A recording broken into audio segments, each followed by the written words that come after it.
안녕하세요. 베리굿 성형외과 임영민 원장입니다. 오늘은 베리굿 남자 코 성형에 대해서 설명드리도록 하겠습니다. 흔히들 우리가 잘생긴 남자를 표현할 때 존잘남, 얼굴 천재, 훈남 이렇게 표현을 하고 있습니다. 이러한 잘생긴 남자들의 매력은 어떤 포인트가 있을까요?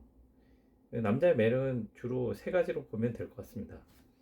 눈빛, 콧날, 그 다음에 턱선. 이 세 가지 조건이 있으면 잘생긴 남자로 볼 수 있을 것 같습니다.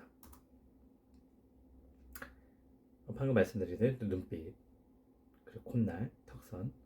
기본적으로 이렇게 세 가지는 잘생긴 남자의 아주 기본적인 3대 요소라고 볼 수가 있습니다. 우선 콧날 같은 경우에는 어, 자연미를 가진 콧날과 인공미를 가진 콧날, 이런 두 가지 매력을 갖고 있는 콧날이 있을 수 있겠습니다. 자연미를 가진 콧날과 인공미를 가진 콧날. 이 두 가지 느낌은 약간은 차이가 있습니다. 대부분 자연미 코를 갖고 있는 매력남들은 매부리 코입니다. 매부리가 콧대가 높기는 하지만 살짝 매부리가 있음으로 해서 술한 티도 안 나고 자연스러운 거죠. 그래서 자연미를 가진 코 매력남들의 느낌은 일단 자연스럽고 약간 거칠면서도 강직한 느낌이 있습니다. 그리고 고고하고 도도한 느낌. 한마디로 표현하자면 멋지다, 멋있다, 이렇게 표현할 수가 있겠습니다. 그리고 인공미를 가진 코 매력남, 이를테면 남자 아이돌이라든가 중성미를 갖는 그런 느낌이 있고 약간 댄디하면서 깔끔한 그런 느낌이 있는데요. 이런 코를 가진 매력남들은 한마디로 표현하자면 잘생겼다, 깔끔하다, 이렇게 표현할 수가 있겠습니다. 그리고 같은 매부리라 하더라도 어떤 분은 매력적이고 어떤 분은 약간 덜 매력적인 그런 느낌을 주는 매부리코가 있습니다. 근데 그거는 매부리만의 문제는 아니고 대부분 눈빛, 턱선, 스타일링이 받쳐주면 상당히 매력적으로 보이고, 또 이런 눈빛이나 턱선, 스타일링이 받쳐주지 않으면 좀 덜 매력적으로 보일 수가 있습니다. 인터넷에 돌아다니는 사진 중에 제가 한 캡처본을 봤습니다. 눈빛과 턱선, 그 스타일링 갖춰주면은 좀 잘생겨 보이고, 그게 만약에 턱선이 약간 무턱이라든가 눈빛이 약간 흐릿하든가 그러면 약간 덜 매력적으로 보일 수가 있습니다. 이건 매부리의 문제는 아닌 것 같습니다. 다른 문제인 겁니다.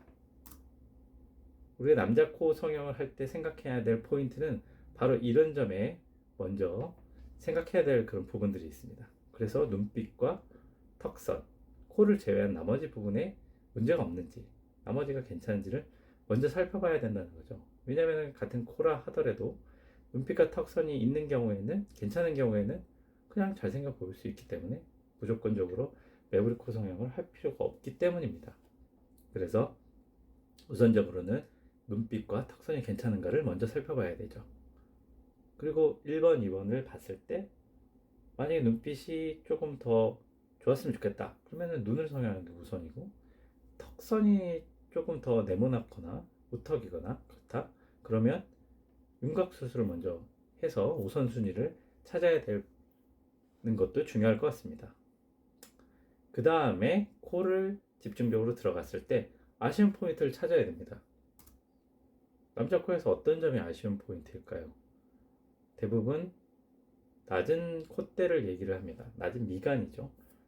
그리고 코끝이 좀 짧은 경우, 또는 긴 경우, 또는 뭉툭한 경우, 그다음에 콧볼이 넓은 경우, 휘어진 콧대라든가 아까 말한 매부리, 뭐 이런 점이 있는데, 매부리는 아까 말했지만 남자 코에서 그렇게 중요한 변수는 아닙니다. 낮은 콧대는 대부분 실리콘 써서 높여주기도 하고, 자가진피로 염증이 안 나게 하기 위해서 자가진피를 쓰기도 하는데, 자가진피는 남자들한테 잘 권하지 않는 게 흉터 부분도 좀 있고 그런 정도까지 보통 원하지는 않아서 보통은 실리콘을 많이 씁니다. 그런데 꼭 조심해야 될 부분이 있습니다. 대부분 술, 담배들 조금씩 하는 경우들이 많아서 염증 같은 게 좀 날 수가 있기 때문이죠. 그래서 최근에는 보형물도 아닌 것이, 자가진피도 아닌 것이 쓰는 특이한 녀석이 있습니다. 그게 바로 이제 인조진피라는 녀석이고, 이름은 메가담으로 불려서 사용하고 있는데요. 이 메가담이 실리콘보다는 염증이 좀 적고 자가진피보다는 흡수율이 좀 적고 한 그런 점이 있어서 염증이 우려가 되는 사람들한테는 대안으로 쓸 수 있는 일종의 보형물로 생각해 볼 수 있는 좋은 재료입니다. 그 다음에 코끝이죠. 코끝은 긴 코는 좀 짧게 해주고, 짧게 해주는 방법은 뭐 부연고를 쓰지 않고 살짝 묶어준다거나 귀연고를 살짝 올려준다거나, 많이 써봤자 이제 비중격 연고를 약간 위쪽으로 고정시켜서 짧아지게 만드는 방법이 있을 수 있고, 뭉툭한 코는 복고 교정을 해서 샤프한 느낌으로 만들 수가 있습니다. 그리고 짧은 코는 길게 해주는데, 이렇게 연장술이라고 하는 방법은 대부분 코 속에 있는 비중격 연고를 쓴다거나 비중격 플러스 귀연고를 쓴다거나 비중격 플러스 기증늑연고를 쓴다거나 또는 자가늑연고를 쓴다거나, 이렇게 여러 가지 방법, 그 다음에 단계별로 이미 쓴 사람들이 있기 때문에 단계별로 업그레이드를 해서 사용을 하게 돼서 짧은 코를 교정할 수가 있습니다. 넓은 콧볼은 콧볼 축소를 보통 하는데, 콧볼 축소는 외측 절개와 내측 절개가 있을 수 있고, 대부분 외측 절개는 남자들 같은 경우는 흉터 때문에 스트레스를 많이 받아 해서 이제 많이 쓰지는 않고 있습니다. 대부분 내측 절개와 코끝을 좀 높여서 콧볼이 같이 줄어드는 거죠. 그런 두 가지를 콤비네이션으로 써서 흉터 부분을 최소화하면서 콧볼 축소 효과를 얻게 하고 있습니다. 휘어진 콧대는 아쉽게도 100% 교정하기가 좀 어려운데, 이 동반 질환을 확인을 해야 됩니다. 이 겉에 보이는 모양적인 휘어짐 뿐만 아니라 코 속의 비중격 망곡증, 하비각계 비대, 비밸브 협착 같은 기능적인 문제들이 같이 동반되는 경우가 많기 때문에, 이런 기능적인 개선이 모형적인 개선보다 원래 우선시 되는 거고요. 이런 부분들이 기능적인 개선이 사실은 더 중요하다고 생각이 되어집니다. 그리고 휘어진 콧대를 개선하는 거죠. 완전히 똑바로 잡을 수는 어려우니까 개선하는 방법에 대해서도 선생님들마다 견해가 조금씩 다르긴 하는데, 어떤 선생님은 보형물 쓰는 거가 더 낫다, 더 휘어진 교정이 더 좋다, 어떤 분들은 보형물 쓰면은 더 휘어 보인다, 이렇게 얘기를 하시는데, 의사들마다 좀 견해가 다를 수 있습니다. 그 이유는 이 개선을 시킬 때 대부분 그 코를 이렇게 휘어진 부분을 부러뜨려서 작게 만드는 식으로 휘어진 것을 교정시키는 분들은 보형물을 안 쓰는 것이 모양 개선에 더 유리하다 생각하시는 거고,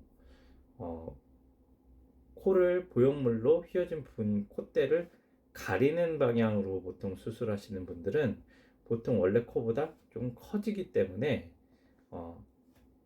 지금 코보다 좀 더 크게 하면서 휘어진 느낌을 잡으려고 한다고 한다면 보형물을 쓰는 게 휘어진 모습을 더 잡는 데 유리하다, 이렇게 의견을 제시를 하는 겁니다. 그래서 약간 선생님들마다 의견이 다를 수가 있습니다.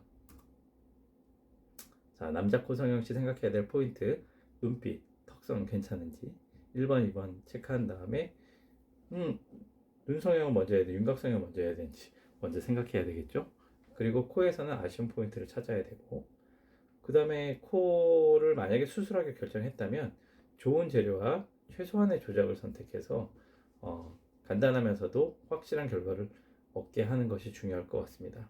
그리고 한번 수술을 하게 되면 길게 보고 오랫동안 좋은 결과가 유지될 수 있는 방법을 선택해야 할 것입니다. 이상 남자 코 성형에 대해서 설명을 드렸는데요. 도움이 되셨길 바라겠습니다. 감사합니다.